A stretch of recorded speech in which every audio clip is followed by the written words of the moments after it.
Buenas noches, chicos. Habíamos quedado aquí hablando de la bradicardia. Bien, vamos a poner la pluma. La bradicardia es cuando la frecuencia cardíaca disminuye. Normalmente la frecuencia cardíaca que el libro maneja es de 75 latidos por minuto. Cuando la frecuencia es menor de 60 latidos por minuto, se denomina bradicardia. Y esta bradicardia puede ocurrir de manera normal en pacientes que realizan ejercicio extenuante, bien, como los deportistas que realizan ejercicio extenuante, los atletas, ¿listo?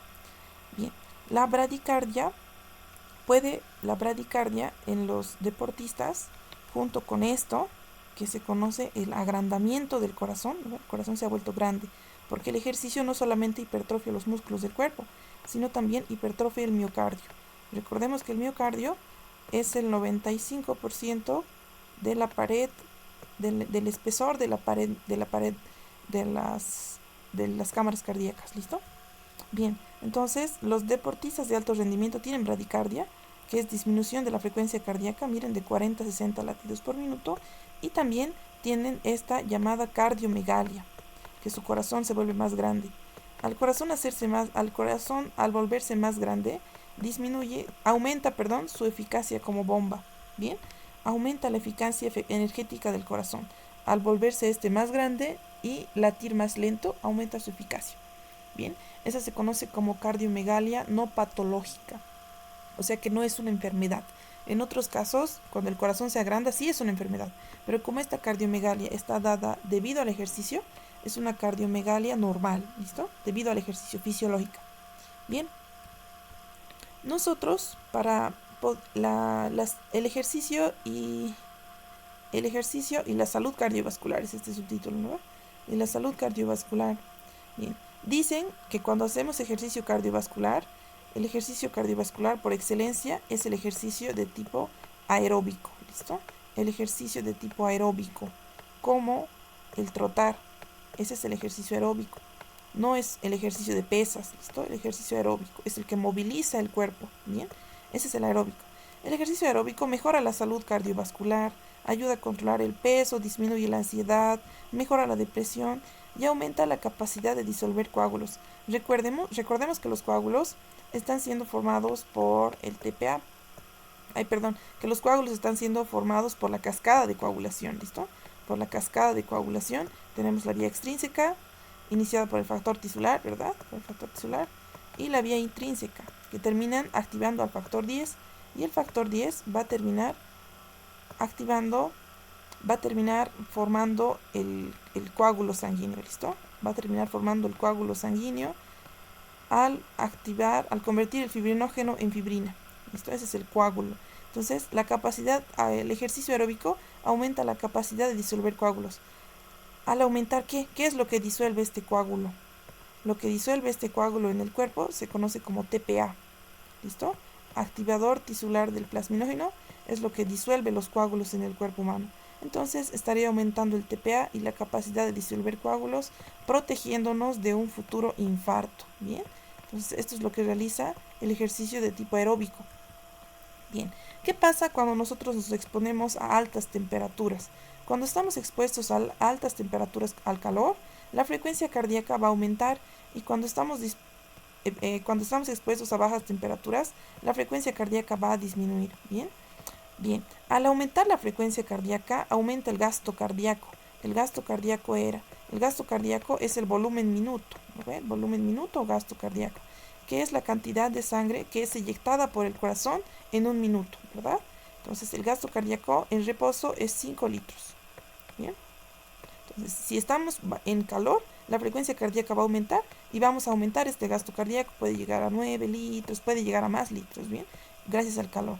Al aumentar el gasto cardíaco, estamos aumentando la perfusión de la sangre hacia las células, ¿bien?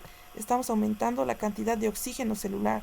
Por lo tanto, estamos aumentando la tasa metabólica, ¿bien? Aumentamos la tasa metabólica. ¿Qué pasa cuando hace frío? Cuando hace frío, el gasto cardíaco disminuye. Disminuye el gasto cardíaco porque está disminuyendo la frecuencia cardíaca, ¿bien? Y por lo tanto, la perfusión a los tejidos también disminuye. Entonces, la tasa metabólica baja. ¿Qué es la tasa metabólica? La tasa de consumo de oxígeno por las células, ¿bien? Baja la tasa de consumo de oxígeno. Bien, recuerden que en el hipotiroidismo, ahí lo rayé, recordemos que en el hipotiroidismo es una enfermedad donde hay deficiencia de hormonas tiroideas, hay poca T3 y T4, bien, disminución de hormonas tiroideas.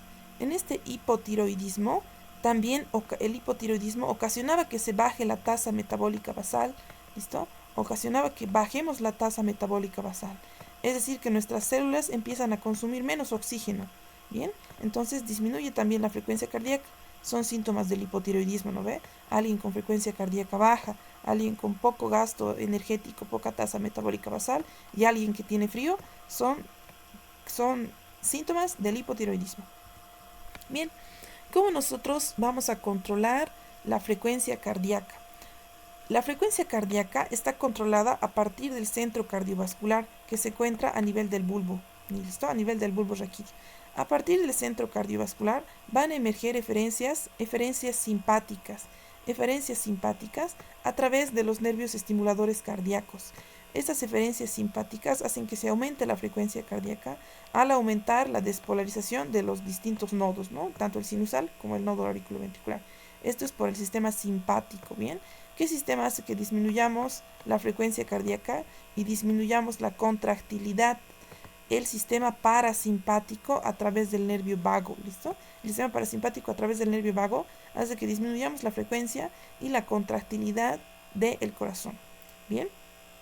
Ahora, a este centro cardiovascular le están llegando distintas aferencias que son sensitivas.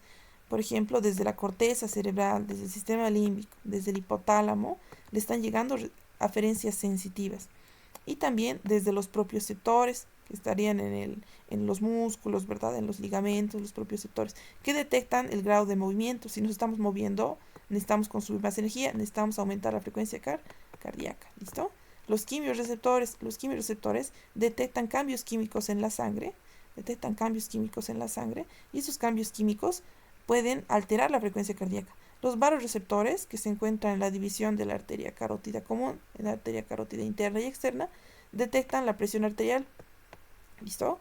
Entonces, si tenemos demasiada presión arterial, vamos a intentar bajar la frecuencia cardíaca para poder bajar la presión arterial. Bien, entonces aferencias desde estos receptores llegan al centro cardiovascular y el centro cardiovascular, si queremos bajar la frecuencia cardíaca, estimula el nervio vago y bajamos la frecuencia cardíaca y la contractilidad del corazón. Y si queremos elevar la frecuencia cardíaca, estimulamos a los nervios simpáticos estimuladores cardíacos y elevamos la frecuencia cardíaca y la fuerza de contractilidad. Bien. Bien, se dice que 3 a 5 sesiones a la semana de ejercicio de tipo aeróbico, que es este ejercicio aeróbico, movilizar el cuerpo, ¿no ve?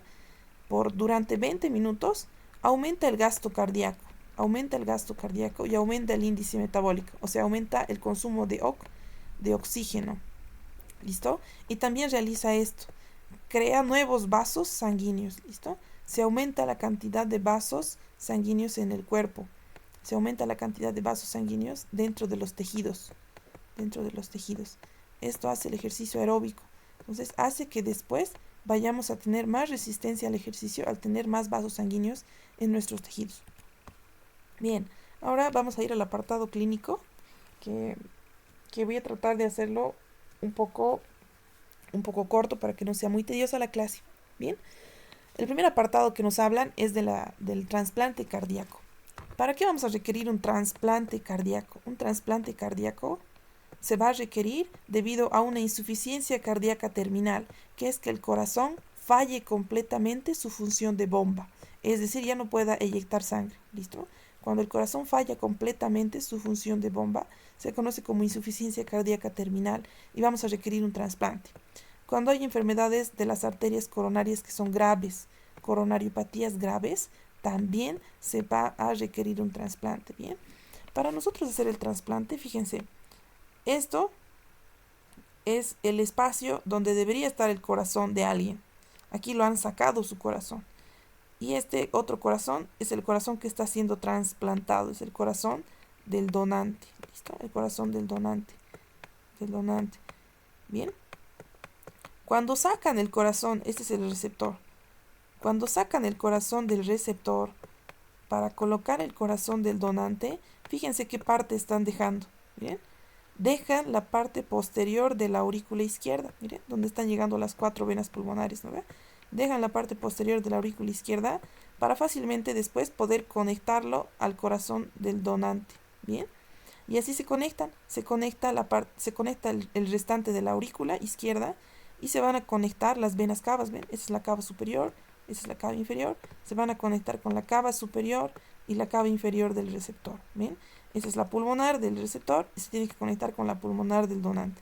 Y esa es la aorta del receptor y esa es la aorta del donante. Esos vasos deben ser conectados, suturados, bien, durante el trasplante cardíaco. Para realizar el trasplante cardíaco deben mantener el corazón del donante a temperaturas bajas, porque en temperaturas bajas las enzimas trabajan menos. Entonces disminuye el metabolismo, ¿no ve? Disminuye el metabolismo, disminuye el consumo de oxígeno y el órgano puede ser preservado de mejor manera para después trasplantarlo.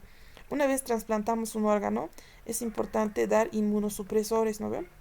Tenemos que dar inmunosupresores de por vida para evitar el rechazo de este órgano, ¿listo? Entonces, inmunosupresores.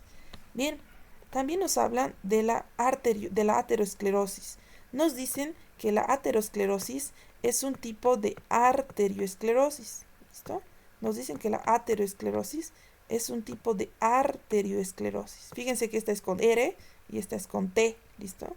La aterosclerosis es un tipo de arterioesclerosis, que es una enfermedad en los vasos sanguíneos coronarios, ¿no ven? Los vasos sanguíneos coronarios. Tenemos dos coronarias, coronaria izquierda y coronaria derecha. La coronaria izquierda va a dar la arteria interventricular anterior, la circunfleja y la marginal izquierda. Y la coronaria derecha va a dar la interventricular posterior y la marginal derecha. Bien, esas son las arterias coronarias que irrigan al corazón. Bien, las arterias coronarias en personas que tienen un aumento de los lípidos, especialmente de estos lípidos llamados LDL, que se conocen como grasas malas, ¿listo? Van a empezar a generar estas placas aquí. Se van a empezar a formar placas dentro de las arterias, placas de grasa. Bien, se forman placas de grasa y estas placas de grasa tienen esta capacidad de romperse. A veces se pueden romper. Cuando se rompe una placa de grasa, lesiona al endotelio y empieza a activar a la vía, ¿qué vía? Intrínseca o extrínseca.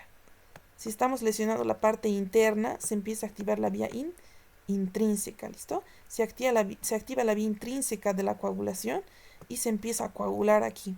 Y aquí estamos formando un trombo. Y se forma un trombo, ¿listo? Y este trombo puede llegar a ocluir completamente a la arteria y provocar un infarto. Un infarto, ¿bien? Un infarto.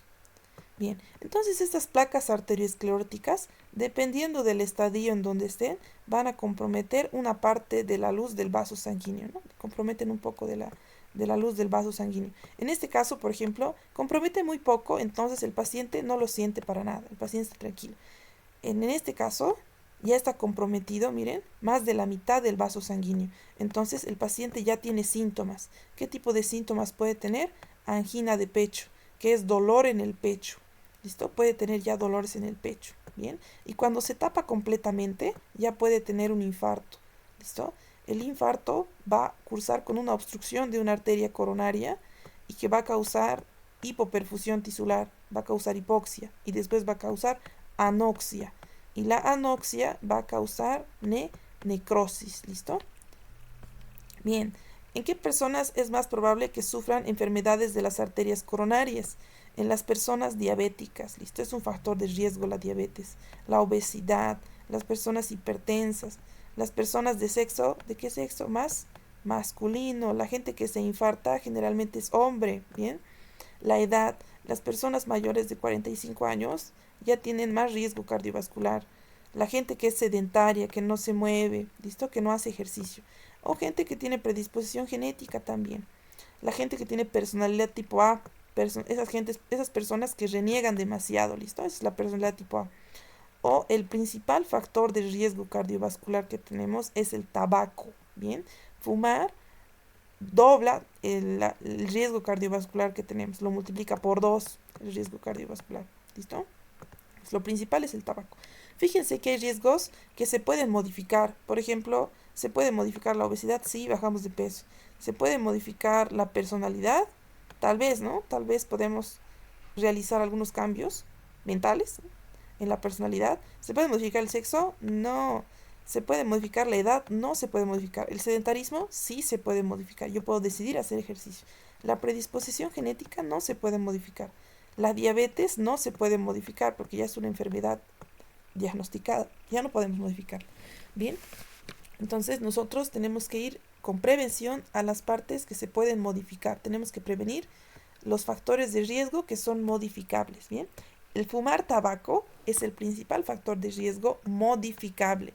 Yo puedo decir al paciente que deje de fumar y disminuimos su riesgo cardiovascular, mejoramos la circulación en las arterias coronarias. Bien, les había mencionado que el colesterol malo, entre comillas, es el LDL. Este es el colesterol malo. El colesterol malo, fíjense, lleva grasa, ¿listo? Lleva lípidos, grasas desde el hígado hacia los tejidos periféricos. Esa es su función. Lleva grasas desde el hígado, saca grasas del hígado y los lleva a los tejidos periféricos, a tejidos por fuera del hígado. Esa es la LDL. En cambio, ¿qué hace la HDL? Este se conoce también como colesterol bueno. El colesterol bueno lleva la grasa de los tejidos exteriores, ¿bien?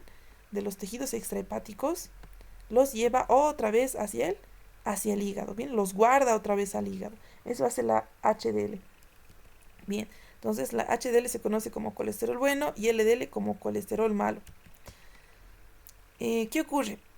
Inicialmente, para que se forme la placa de aterosclerosis, primero tiene que haber una lesión inicial, miren, una lesión inicial. Esa lesión inicial es esa cantidad de grasa que se está acumulando. Se están acumulando LDLs, ¿listo? LDLs. Se acumula grasa LDL y esa grasa LDL se está acumulando aquí en la parte interna del endotelio, ¿bien? Y esta cantidad de grasa que se acumula, por aquí están circulando macrófagos, ¿verdad? Los macrófagos tratan de fagocitar esta grasa que se está acumulando. Y aparecen estos macrófagos, miren, que tienen grasa por dentro, que tienen LDL por dentro. Estos macrófagos reciben el nombre de células espumosas.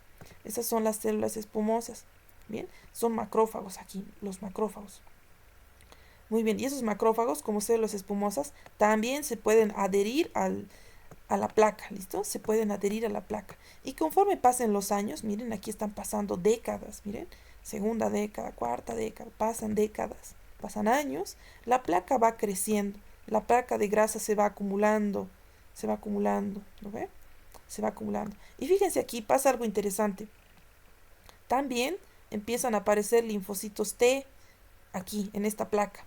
Y los linfocitos T secretan sustancias que aumentan la inflamación. ¿Listo? Aumentan la inflamación. Y estos linfocitos T van a inducir a las células espumosas a secretar factor tisular. ¿Y el factor tisular qué era? El factor que activaba a la vía intrínseca de la coagulación. ¿Listo? Intrínseca. Entonces, en algún punto esta grasa va a salir un poquito y va a activar a la vía intrínseca y aquí se va a formar un coágulo encima. Y si se forma un coágulo, se va a ocluir completamente la arteria y vamos a provocar un infarto, ¿listo? Un infarto. Bien, entonces los macrófagos, miren, los macrófagos secretan sustancias que provocan migración del músculo liso.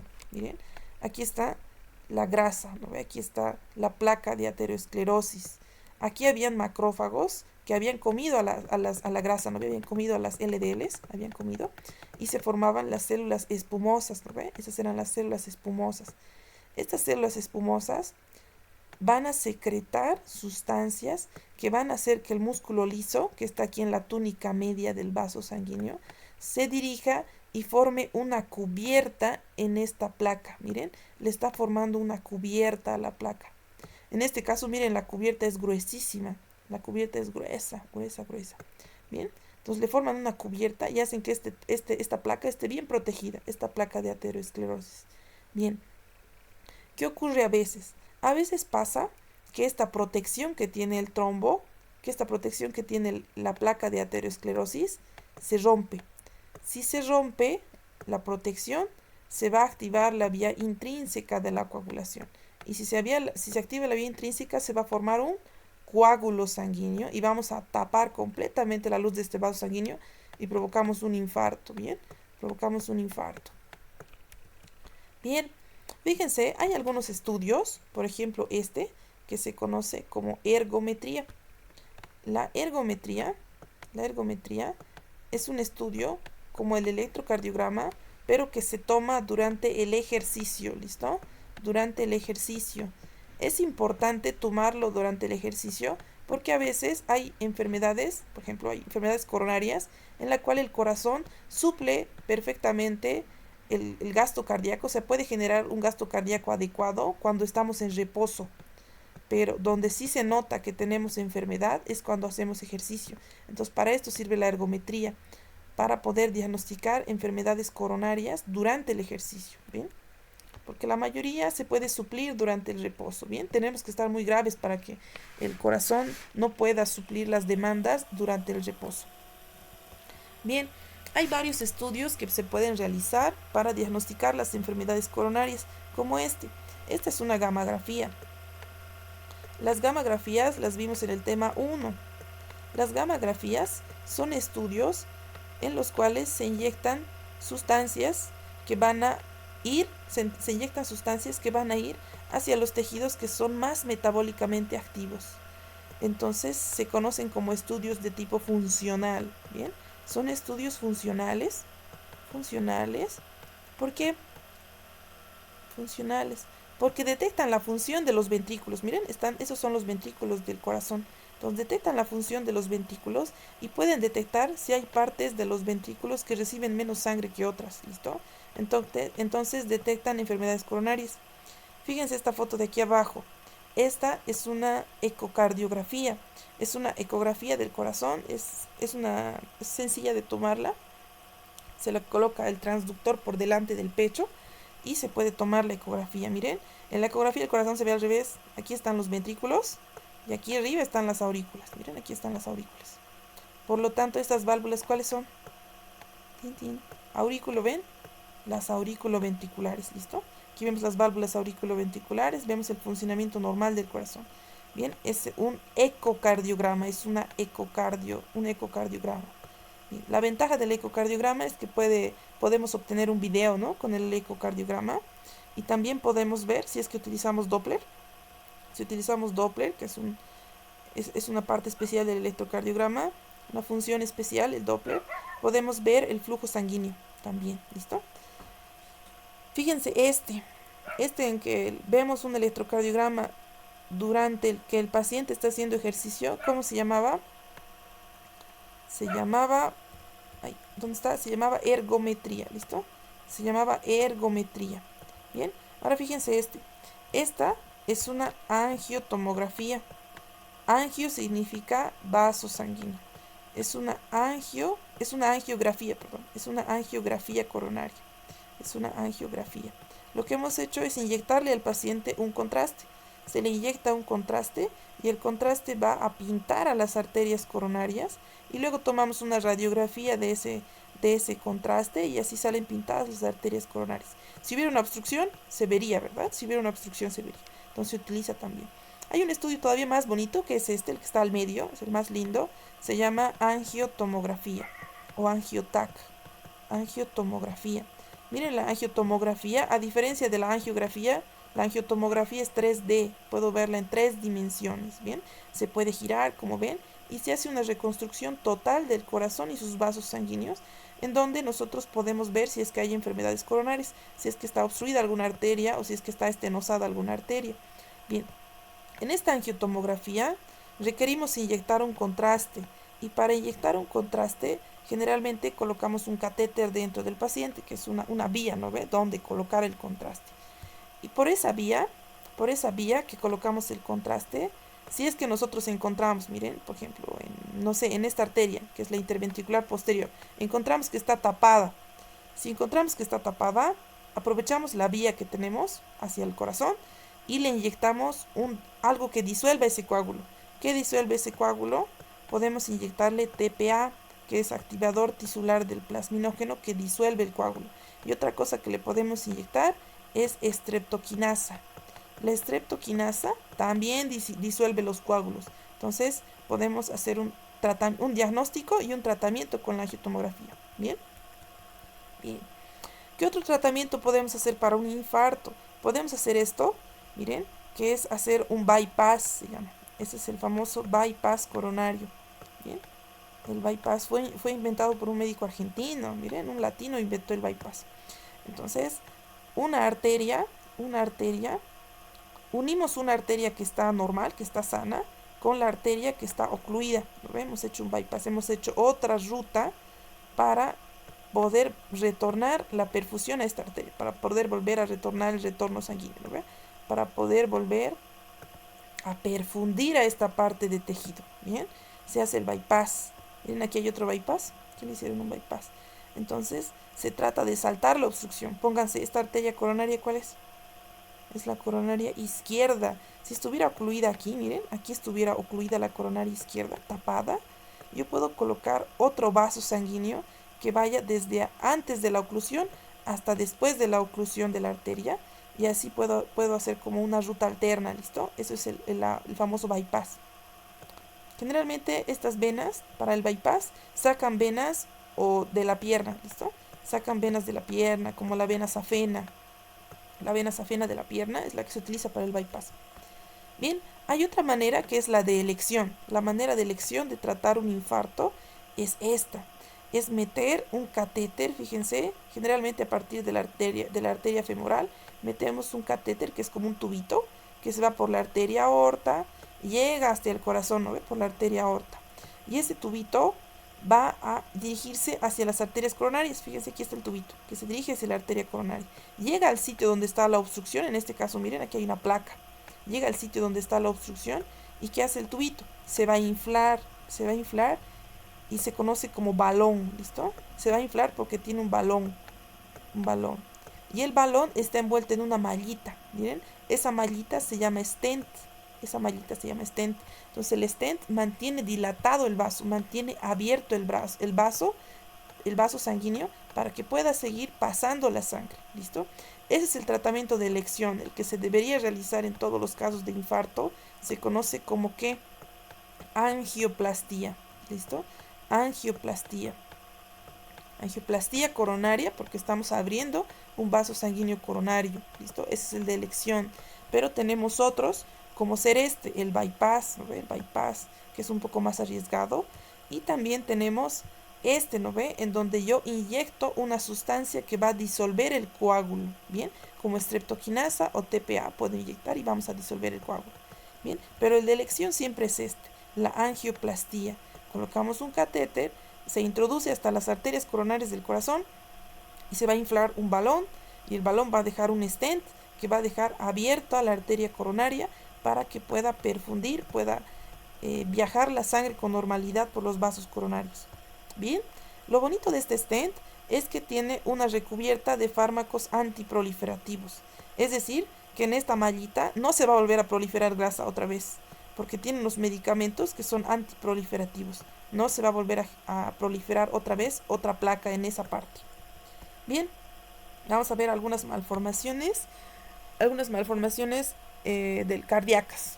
Miren aquí, esa es la arteria aorta. ¿De qué ventrículo está saliendo? Ventrículo izquierdo. Por lo tanto, estas son las válvulas semilunares aórticas. ¿Listo? Arteria aorta ascendente, callado, aorta descendente. Bien, aorta descendente. Bien, fíjense aquí, la arteria aorta se ha estrechado. La arteria aorta se estrechó. Se llama estenosis, ¿no ve? Estenosis o coartación aórtica. ¿Listo? Es la estenosis o coartación aórtica. Bien, se estrechó. Es un defecto de nacimiento. ¿Qué va a provocar esto? Que el pobre ventrículo izquierdo, va a tener que latir con demasiada fuerza para poder pasar la sangre por esta estrechez, ¿verdad? Entonces, ¿qué le va a pasar al ventrículo izquierdo? Se va a volver grueso, se va a volver más grueso de lo normal, ¿listo? Porque está forzado a bombear con más fuerza la sangre. Normalmente, ¿cuánto es el espesor del ventrículo izquierdo? de 10 a 15 milímetros, es decir, hasta centímetro y medio, ¿verdad? El ventrículo izquierdo. Entonces, el ventrículo izquierdo puede engrosarse de manera significativa en la coartación aórtica. Bien, ¿qué tratamientos vamos a darle a este paciente? Podemos colocarle un balón en esta zona de estrechez que va a ir dilatando la zona de estrechez, ¿listo? El balón va a ir dilatando progresivamente la zona de estrechez y va a mejorar los síntomas. O podemos colocarle una prótesis permanente aquí, como un stent más o menos, una prótesis permanente que va a mantener dilatada la aorta para que la sangre pueda fluir con normalidad. Bien, otra enfermedad que tenemos es esta, conducto arterioso persistente. Es cuando la arteria pulmonar y la arteria aorta se siguen comunicando después del nacimiento, ¿listo? Porque generalmente poco después del nacimiento ya se cierra este conducto llamado conducto arterioso, que está entre la pulmonar y la aorta. Ya se debería cerrar, pero si persiste, se conoce como conducto arterioso persistente. Bien, ¿y qué es lo que pasa? Con el conducto arterioso persistente, ¿cuál tiene más presión, la aorta o la pulmonar? La aorta. La aorta tiene más presión. Pues como la aorta tiene más presión, a través del conducto, el conducto va de donde hay más presión a donde hay menos presión. Entonces la sangre de la aorta va hacia la arteria pulmonar que tiene menos presión, ¿listo? Va de donde hay más presión, que es la aorta, va hacia la arteria pulmonar. Y aumenta la presión en la arteria pulmonar y la arteria pulmonar se dirige hacia los pulmones, ¿listo? Entonces aumenta la presión dentro de los pulmones, eso pasa, aumenta la presión dentro de los pulmones y eso es muy peligroso. Bien, entonces, ¿qué tenemos que hacer? Lo bueno es que esto se trata fácilmente. Le podemos dar este medicamento, indometacina, que va a hacer que este conducto arterioso se cierre y listo. Entonces se cierra el conducto arterioso y ya todo sigue normal, ¿bien? Entonces lo importante sería detectarlo lo suficientemente pronto para poder dar el medicamento. Bien, aquí hay otra malformación, fíjense, es una comunicación entre una aurícula y otra. Se está comunicando la aurícula izquierda con la derecha. La aurícula izquierda maneja más presión que la aurícula derecha, porque el corazón del lado izquierdo maneja más presión. Entonces, la sangre del lado izquierdo va al lado derecho, se dirige al lado derecho. Pasa la sangre del lado izquierdo al lado derecho, ¿bien? Y va a dilatar la aurícula derecha, dilata, lo vuelve grande la aurícula derecha. Y la sangre va a refluir por las venas cavas, ¿listo? Al resto del cuerpo. Eso es lo que pasa con la comunicación interventricular, es la malformación cardíaca más frecuente, ¿listo? La malformación cardíaca más frecuente.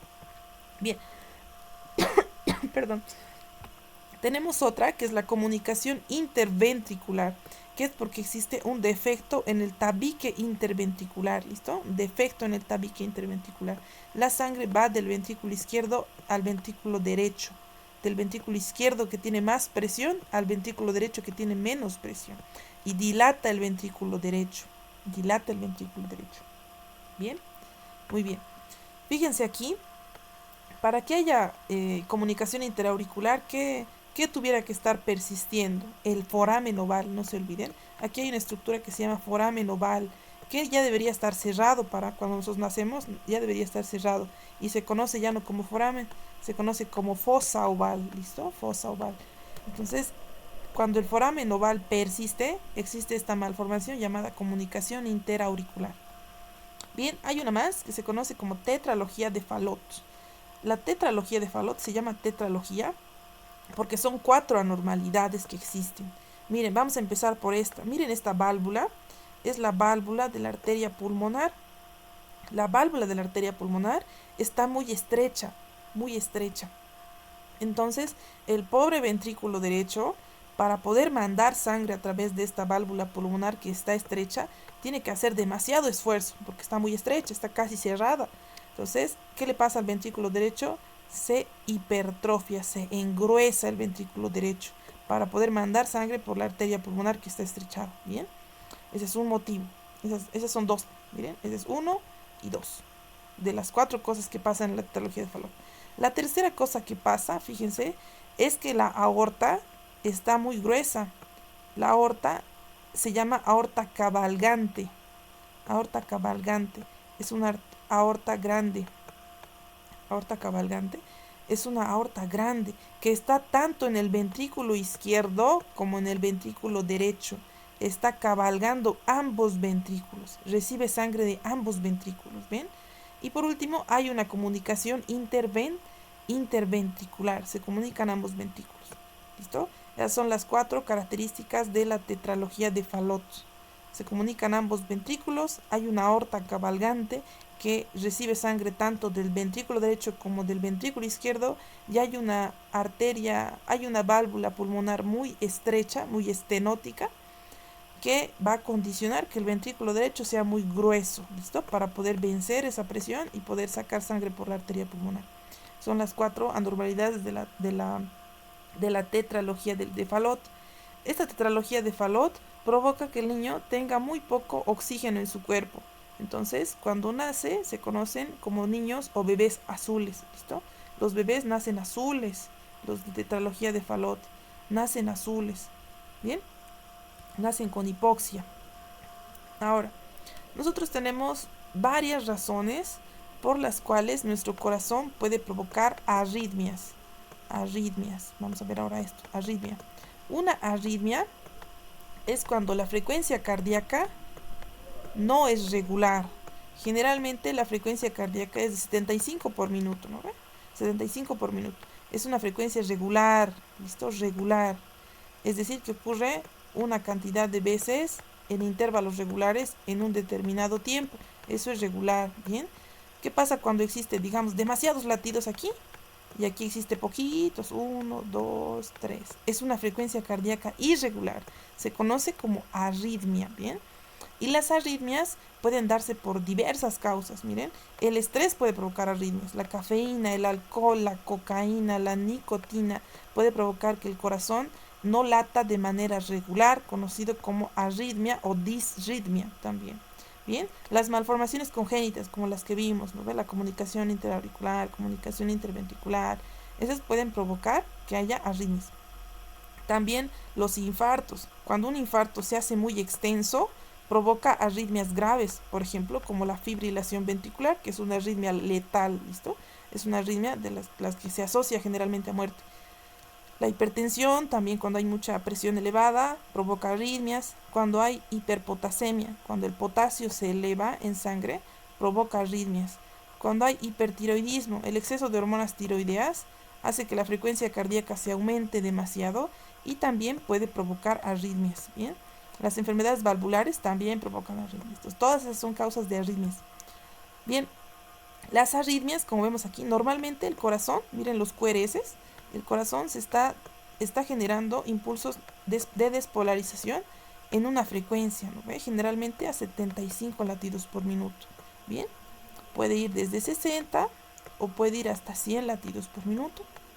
La media es 75, ¿bien? Entonces está yendo en una frecuencia regular, miren. Aquí hay 4 cuadraditos, aquí también hay 4 cuadraditos, aquí hay otros 4 cuadritos. Todo es una frecuencia regular. ¿Qué pasa aquí? Miren, de aquí a aquí hay 2 cuadrados. De aquí a aquí hay 1,5. De aquí a aquí hay 4, ¿no ve? De aquí a aquí hay 1,5. De aquí a aquí hay 3, ¿no ve? Entonces es irregular, es una arritmia, ¿bien? Que el corazón lata de manera irregular hace que el corazón no sea efectivo como bomba. El corazón no puede ser efectivo como bomba, no eyecta la sangre que debe eyectar, ¿listo? Provoca dolor precordial, provoca que falte el aire, conocido como disnea, puede provocar mareos y vértigo y que la persona se desmaye debido al poco gasto cardíaco. Hay varios tipos de arritmias y nos especifican cada uno, ¿bien? Vamos a hablarlo levemente porque no nos compete tanto a esta altura, la verdad. Hay algunas arritmias que están en las aurículas, se las puse aquí arriba. Algunas arritmias que se generan en las aurículas, otras que se generan en el nódulo auriculoventricular, que sería la comunicación, ¿no ve? Entre la aurícula y los ventrículos. Y otras arritmias que se generan en los ventrículos, que están aquí, en los ventrículos, ¿listo? Las arritmias que se generan arriba de los ventrículos se conocen como arritmias supraventriculares, porque están arriba de los ventrículos, ¿bien? Tenemos estas 3 que nos menciona el libro. La más frecuente es la fibrilación auricular. Entonces, si se van a aprender algo, apréndanse la fibrilación auricular.